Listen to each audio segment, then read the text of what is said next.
Rieger's lamenting that the Lions don't get more credit for sucking, and everybody raves about the Browns. They're the suckiest of the sucks, and it's not quite fair, I don't think, right? Right. Because the Lions have, the Lions are really just long as bad. history. Right. Yes. I mean, you are right. It is the most SOL thing ever to not get enough credit for blowing, right? And they don't, but yet this guy Ryan, who writes on the Ozark and Justified and Law and Order and so many other shows, he's made it his mission not only to write good TV, but also put in a line about the Lions sucking in like everything he does. Yeah, solid. And you got a little bit amorous with the caller, shall we say? Greatest caller I've ever talked to. Yeah, okay. Because he's spreading the message that I've always tried to spread. Yeah. All right, so we'll wrap up the Lions talk because we're going back into Tigers with John Morosi, the MLB Network expert who has been digging through all the trade rumors. But here's a few ticket texts now at 97136. You know what? I'll read this one because you're going to think it's being mean to you, but it ends up being nice. Yeah, good. Heard it was Rieger on today and didn't think it would be a good show. I was wrong. Wait a second. Oh, see? You thought that was negative, and then all of a sudden it was. I've never got a ticket text like that. Yeah. That was nice. Sure, the Lions suck, but it's the false hope that they give every few years. They manage to rip your heart out game in and game out. That being said, I'll never give up because it'll be that much sweeter. They are so good at that. They really are. They're so good at bringing back the optimism. Just when you thought and told yourself, I will never ever pop back in, you do. The NFL is great at that too because it's such a parity-driven league. On the caller Ryan, the writer, needs to have a weekly call-in so we can get more stories. I love that. Ryan is a beast. Great call. Ryan, if you're still listening, they love hearing your stories. Although, why wouldn't he pick between Jason Bateman and Timothy Oliphant? Well, probably because it works for both of them. Yeah, and you can't pick You one. probably don't want to trash one. If you credit one, you're probably trashing the other. And Jason Bateman is the big wig. Yeah, that's true. I think he produces it. Yeah. Yeah, so you probably don't want to piss him off. So I think it was a good play on his part. Probably unfair of me. You don't think he hates me now, do you? Why don't you call him later tonight and ask? I'm going to. Maybe I'll just text. Sit by my phone and check it. Hopefully he texts me. All right, let's take one more call before we get ready for John Morosi. Let's talk to Tom. You're on 97.1 The Ticket. Hello there, Thomas. Hey, guys, thanks for letting me follow that. Oh, boy, no pressure. Yeah, not at all. No, sir. Hey, I'll agree with that. The ticket texter, that guy wrote in and said he heard what's his name on and he thought it was going to be a bad show. Well, you know what? A bad show's an improvement over Wojo and Bogey, so, Wow. Mainly because of Bogey. Wojo. Yeah, I mean, so he drags already a low product down even further. Oh, But stop anyway, it already. I regret. Yes, you I do. miss crappy. I'm in Michigan on vacation, originally from here, and I miss crappy sports talk radio. But with you guys, this is a great topic because I work with a guy who's from Cleveland, and you want to talk about just a miserable existence being a Cleveland fan in general. But the Browns, I think, do suck worse, and this is my debate to him. And this is his debate to me because I agree with him. But the Browns, let's assume the Browns and Lions, up until the modern era of the NFL, had about the same storied past. Back in the days of Right, they won some championships way back, yeah. Right. So we're on the same page there. The Lions have been, they've had the Monty Clark praying, the Eddie Murray field gift. They've had the NFC Championship game against the Redskins. They've had their share of playoff heartbeats. But look at the Browns. They were going to the Super Bowl twice, and on the last play of each game had it ripped out of their hands. And if you count the Brian Sipe interception in that game in the 70s, I think it was against the Raiders, that's 3 times. Or no, it wasn't an interception. It's an errant pass on a crappy call by the head coach, who I think was Sam Ratigliano. Okay, but Tom, here's the point that kills you. You said the Browns were on their way to the Super Bowl twice. They got that close 3 times. Tom, not to mention, how dare you call a Detroit radio station and tout Cleveland over sucking more than Detroit. If there's one I thing, think they do. if there's one, no, but it's not even close, Tom.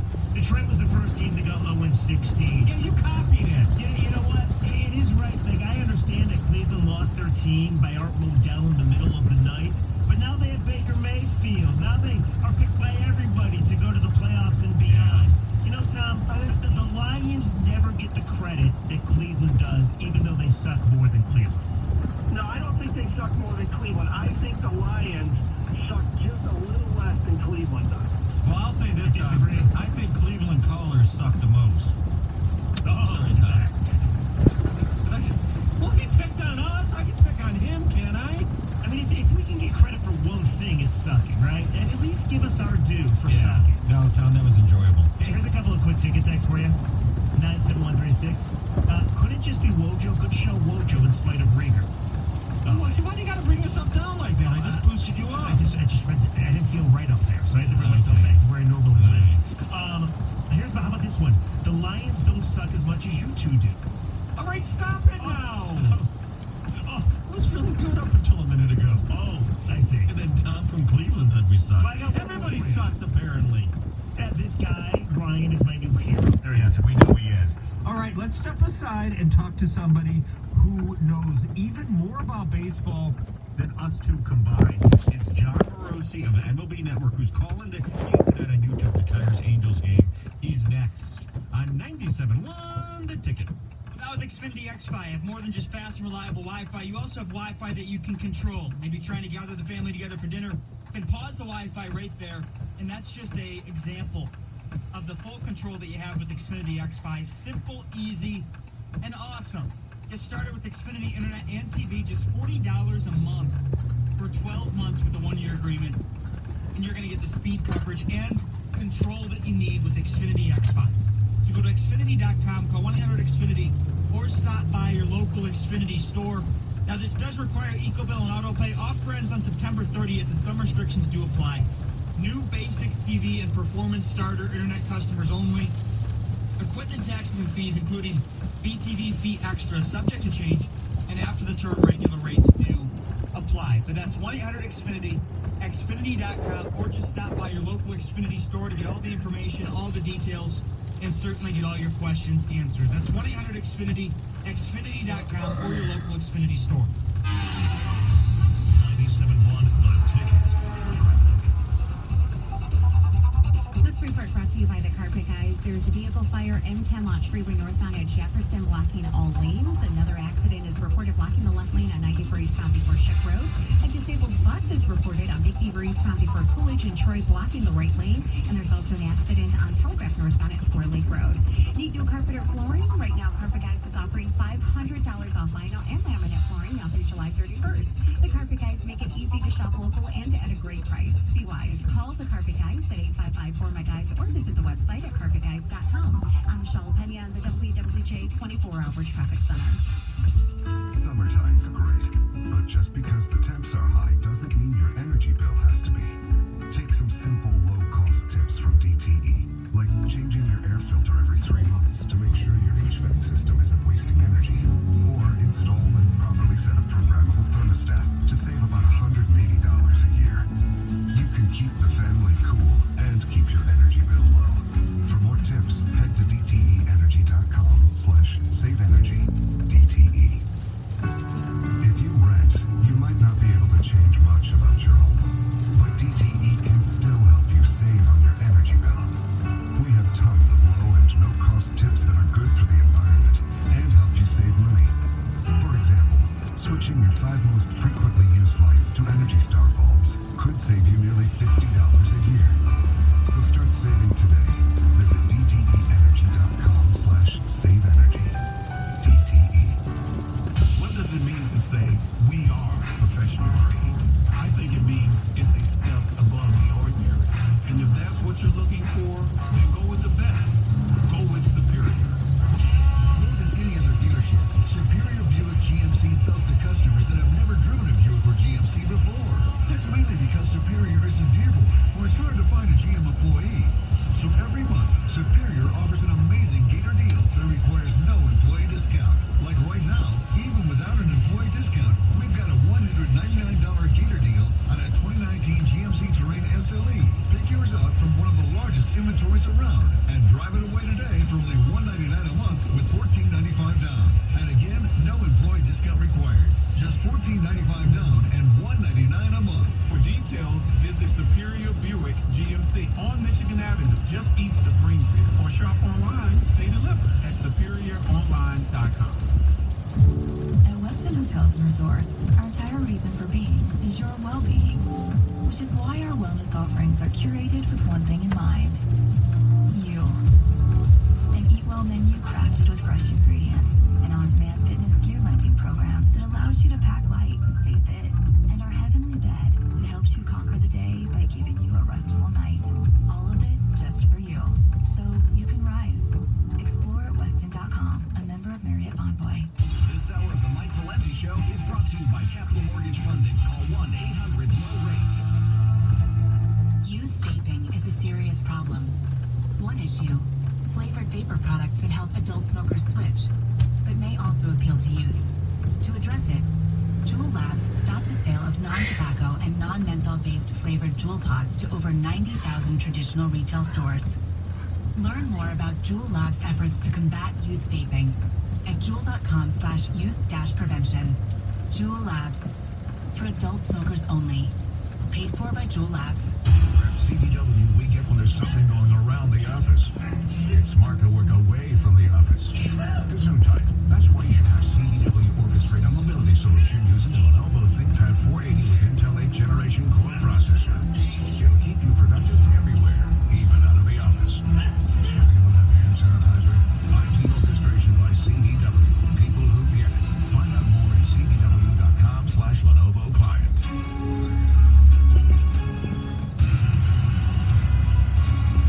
Sports news all day, every day. This is 97.1 The Ticket.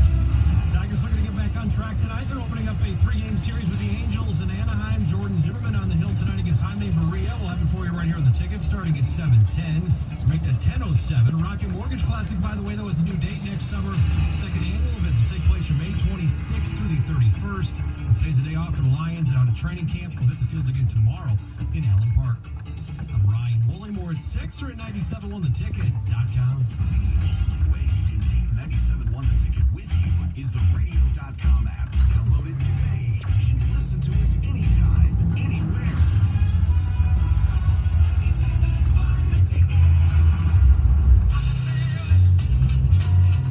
All right, this is exciting, Mojo. It certainly is. Somebody who knows more than you about baseball. Right, definitely not more And than me, you too. do. And me. John Morosi from the MLB Network. John's going to be part of the Tigers and Angels telecast tonight exclusively on YouTube at 10 o'clock. Fans can go to youtube.com/MLB or search for MLB on the YouTube app. Get the game live with no logging in required. And John let me say Morosi. this real quick, why you should do that tonight. Because to see Mike Trout, how far he can hit the ball off of Jordan Zimmerman. Mike He take Trout a long ways. is 0 for 3 against Jay Zinn I last know. time. I know. What's up, Morosi? How you doing? Jeff, well, Joe, great to be on the air with you guys. Great to see you over the weekend in Detroit, of course, last weekend, I suppose. But great to be with you guys, and as always, talk baseball. It's just basically our press box conversation now from out of the airwaves. Absolutely. No different than at home.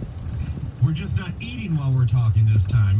Well, one of us is. Yeah. Well, John, you're doing the game tonight on YouTube, which is interesting. And all kidding aside, Zimmerman is having, and just real quick, a historic bad year. His ERA is like 7.57. Is there anything that they can do or anything left, do you think, in Jordan Zimmerman?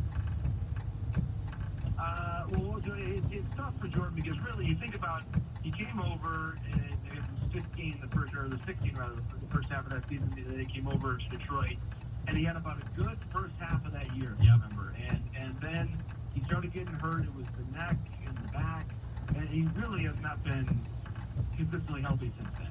And he's never going to use that as an excuse. Of course, he's a great fellow Midwesterner, native of Auburndale, Wisconsin, great ice fisherman.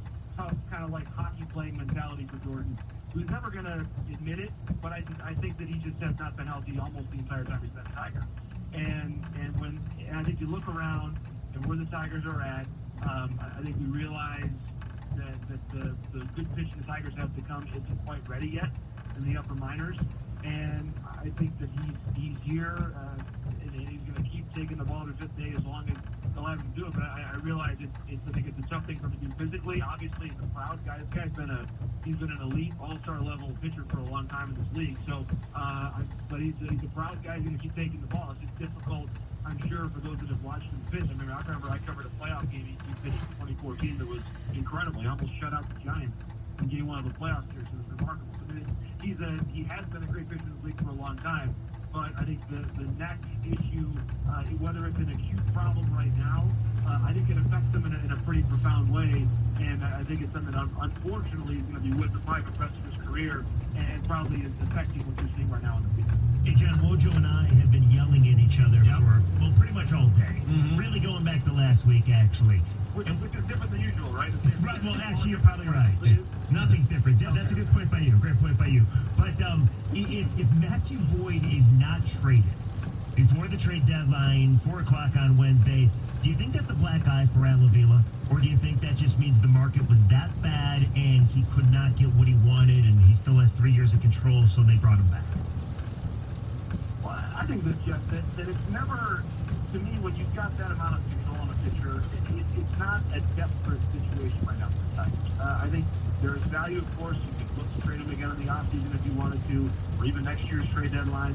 There is value as well that he brings in the leadership that we know he brings to the clubhouse, and what a fantastic guy he is off the field as well, in addition to the innings that he throws and all the strikeouts that he's get this year.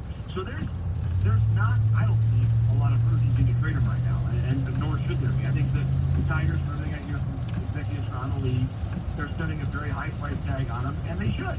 Now, what I think is interesting is I've also been told by different teams that the Tigers have been looking to package Boyd with someone else, whether it's Boyd and Castellanos, Boyd and Green, Boyd and Farmer, some other different iterations of those types of deals, which I think is interesting as long as it allows you to access that higher level of prospect. And if that gets to a top 10 prospect, more power to you. But I got to tell you guys, the deal yesterday between the Mets and the Blue Jays did not do the Tigers any favors. No, that was ridiculous. Stroman, right. Yeah, Stroman went to the Mets, and the Mets did not give up any prospects that rank in the top 100 of MLB according to MLBpipeline.com. Well, when we talk about it, and when we were talking about in the press box before, it's sort of understood, seemingly, that Castellanos and Green will be traded, and Boyd, we're not sure. Are we still at that stage, 3 days away? Castellanos and Green are going to be traded, and Boyd is it still 50-50, do you think, or what? That sounds about right, Wilson. I think that sounds about right. And Castellanos, the Cubs were on Sogard and didn't get him. Of course, the Tampa instead. I think the Cubs are a great fit for Nicholas Castellanos. His mixed performance against left-handed pitching all year has been excellent. And you think about the National League playoffs, and the Dodgers, for example, they could run 3 or maybe even 4 lefties at you during a playoff series, depending on what to do with Maeda. And of course, Steelers are going to start a game, so probably 3. But you're going to face a lot of lefties there. And so Nick's bat would be incredibly valuable to any team that's going to face the Dodgers, whether it be the Cubs or the Braves. So I think he'll move. And then Green, I was told yesterday even the Yankees are on him. I think the Phillies like him, Nationals like him. The Braves, I've heard at different times. So there's a pretty healthy market for Shane Green, simply because of the fact that he can close, he can be a setup guy. The Dodgers, I'm told, like Shane Green as well. I think he's a really good fit there, given the struggles that come to chance here at plate. So I am pretty confident. I'm close to certain that Castellanos moves. Pretty sure that Green moves maybe like a 70-30 chance on Shane. And then I do think Boyd's a 50-50 toss-up. And Farmer's, there's a lot of interest in him. He's somebody, he's controllable, and the Tigers don't really have any need to trade him right now, urgency-wise, based on his service time. But he's someone who, we haven't talked about him much, but because he's controllable, and actually some of his peripheral numbers are every bit as good as Shane Green. So he's got really good value in the industry, even though it's not something that we tend to talk about as much. He's really having very, very good season for the Tigers. Hey, John, I got to ask you, because this fascinates me. I might be the only one fascinated by this. I truly admit this, but following the Tigers the rest of the way, and, Evan Woodbury from from MLive tweeted this out earlier. The records that the Tigers would have to go in the remaining 61 games to be the worst team in the history of the game. If they go 12-49 through the remaining 61 games, they will have the most losses in AL history. If they go 11-50, they'll have the most losses in the history of Major League Baseball. Is this possible? I think it's possible, don't you? And if you look at how they've played over the last month or so, and you factor in they're probably going to Kansas